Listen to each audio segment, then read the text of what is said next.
Alors Jean, je voulais te remercier parce qu'on s'est lancé tous les deux dans un grand défi, un défi qui est né devant notre télévision quand on a vu cette flèche de Notre-Dame en feu.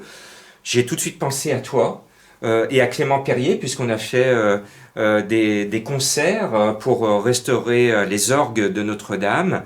Et avec toi, je me suis dit qu'est-ce qu'on peut faire pour venir au secours de notre patrimoine parce qu'on est bien au-delà de la religion. On est vraiment dans le patrimoine de l'humanité. On est face à un bâtiment qui a traversé les siècles et qui a appelé à traverser d'autres siècles. Donc j'ai pensé à toi, Jean, pour, comme tu le sais, on fait des maraudes auprès des sans-abri depuis maintenant 8 ans.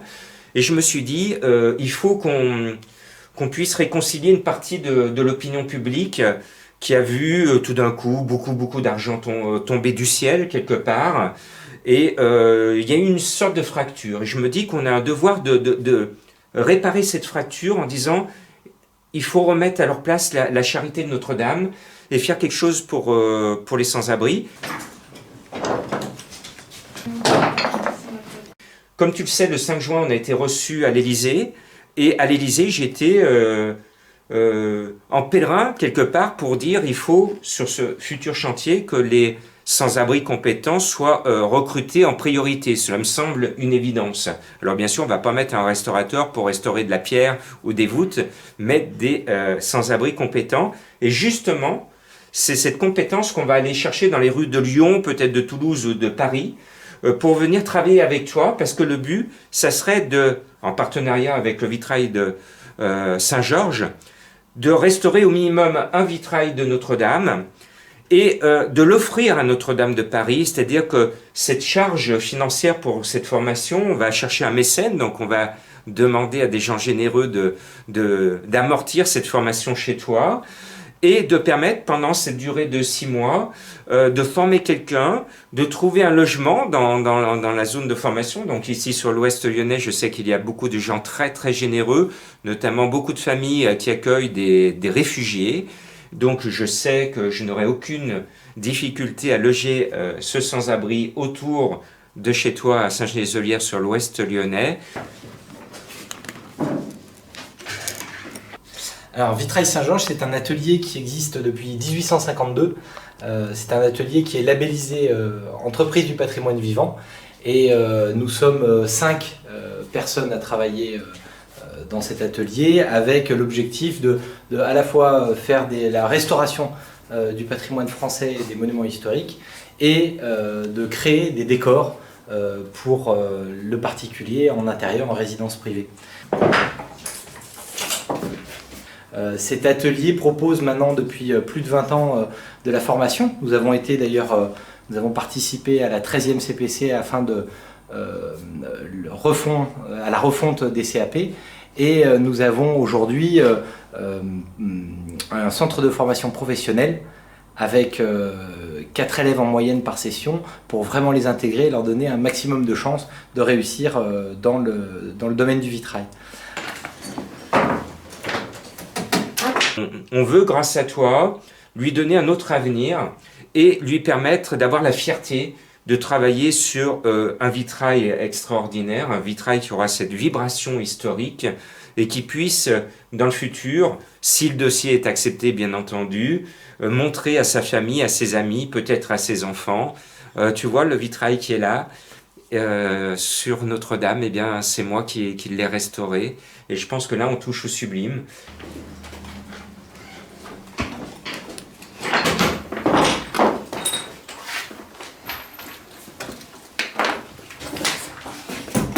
D'aider un sans domicile fixe qui a un début de capacité à travailler dans les métiers d'art, de pouvoir lui permettre de réaccrocher avec notre société en lui donnant un objectif assez prometteur en tout cas, qui ferait rêver un peu tout le monde. J'espère que ça le fera rêver, et de travailler avec notre atelier Vitrail Saint-Georges, mais aussi avec un autre atelier à Paris, la Maison du Vitrail, afin qu'ils puissent se nourrir de l'expérience de 2 ateliers différents, avec qui ont eu des parcours différents, mais qui se retrouvent sur les mêmes valeurs, et de lui permettre effectivement de toucher du doigt un morceau d'histoire avec un panneau de Notre-Dame de Paris, qui plus est s'il est assez ancien. Donc on a demandé, on leur a dit si vous voulez importer en France, faire des trains. Il va falloir qu'on ouvre les portes. On va présenter cette vidéo notamment à l'Élysée, à des gens importants. On espère qu'ils vont nous écouter et nous encourager. Quelle est ton émotion sur ce Alors projet? moi j'étais à Paris lors de l'événement. Puis comme je suis toujours d'ailleurs président de la Chambre syndicale nationale du vitrail, nous étions en commission paritaire et c'est à sa sortie que j'ai découvert ce panache de fumée dans le ciel de Paris et que j'ai pu voir un morceau d'immortalité rejoindre, je dirais, le ciel. C'était donc déjà très émouvant de le vivre en direct. Quand tu m'as appelé pour ce projet, bon, forcément, comme tout le monde, on a tous des a priori, c'est normal. Et puis très vite, le naturel est un peu revenu au galop. Mon père a été éducateur avec le père Guy Gilbert, donc la ferme du Faucon à côté de Moustier-Sainte-Marie, à côté du lac de Sainte-Croix. À côté du lac de Sainte-Croix, oui. Voilà. L'atelier, quand mon père a repris l'atelier, puisque c'est un atelier qui existe depuis très longtemps, il n'y avait plus qu'une personne et il en avait fait son devoir. Il avait recréé cet atelier en sortant des gens, enfin de la rue en tout cas, qui avaient des problèmes. Donc il reste encore une ou deux personnes à l'atelier. Les autres, malheureusement, on n'a pas tout le temps réussi. Donc c'était finalement très vite, mon cœur s'est vraiment retourné dans le sens de la lumière et je me suis rendu compte qu'effectivement on pouvait faire quelque chose. C'est une formation qui dure 6 mois. C'est une formation qui prépare à l'examen du CAP. Donc on est vraiment sur un référentiel existant avec un objectif, c'est de le préparer à être rentable pour qu'il puisse trouver du travail soit dans nos ateliers, à Vitrail Saint-Georges ou la Maison du Vitrail, soit ailleurs. En tout cas, ce qui est sûr, c'est que nous avons aussi notre propre certificat qui est légèrement plus sévère, où l'objectif pour nous, c'est que cette personne est un avenir prometteur et donc s'il va faire une période d'essai chez un confrère, il puisse se rendre compte, sans montrer d'où il vient, qu'il sait travailler. Ça sera peut-être mieux quand même. Alors, il faut effectivement certaines conditions pour que ça soit une réussite, oui.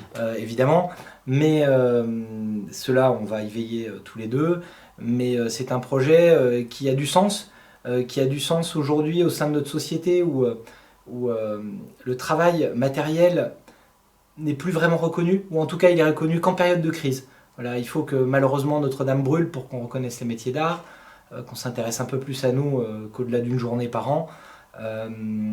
Donc il y a effectivement ce côté charité de Notre-Dame m'a beaucoup ému parce que je me suis rendu compte que même à l'Assemblée nationale, même si c'était pas dit devant les caméras, c'était en tout cas un discours qui était porté par certains députés.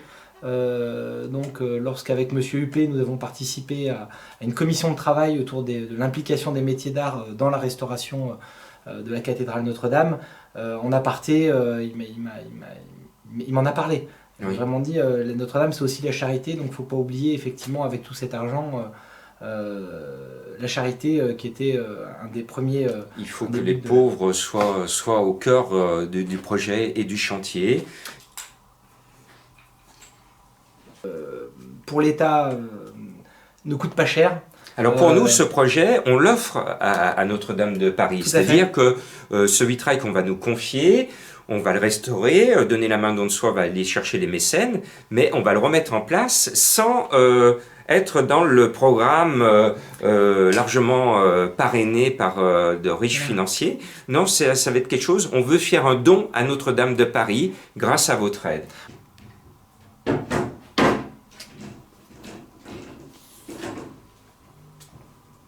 Là, c'est un projet qui du coup a vraiment du sens, puisqu'il est porté par des entités juridiques, une association, deux entreprises, puisqu'il y a aussi la Maison du Vitrail avec nous. Donc voilà, c'est quelque chose qui peut vraiment rapporter beaucoup, je pense, à tout le monde, et surtout peut-être à au moins un homme ou une femme qui va pouvoir redémarrer dans la vie du bon pied avec un avenir et un métier. C'est demi-dur, hein. C'est même pas, pour les Canadiens, c'est du soufre. Ça. Ah, d'accord. Ouais, c'est fou. C'est impossible. Et je voulais saluer l'association Musique Sacrée à Notre-Dame de Paris, puisqu'on a récolté des fonds pour restaurer les orgues qui ont été endommagés par l'incendie. Et l'association, quand on a été les voir à Paris, tu étais là, ils étaient surpris et très contents en se disant « mais c'est incroyable, il y a des Lyonnais qui se mobilisent pour nos instruments ». Eh bien, il y a des Lyonnais aussi qui vont se mobiliser pour un vitrail ou pourquoi pas plusieurs vitraux de Notre-Dame de Paris. En l'USPS du ciment, on a vu. Alors, Monsieur le Président de la République, puisque cette vidéo est lancée à l'adresse de l'Élysée, et messieurs les élus, et mesdames et messieurs en charge du dossier de restauration de Notre-Dame de Paris, s'il vous plaît, ouvrez-nous votre porte et votre cœur pour que ce beau projet soit validé.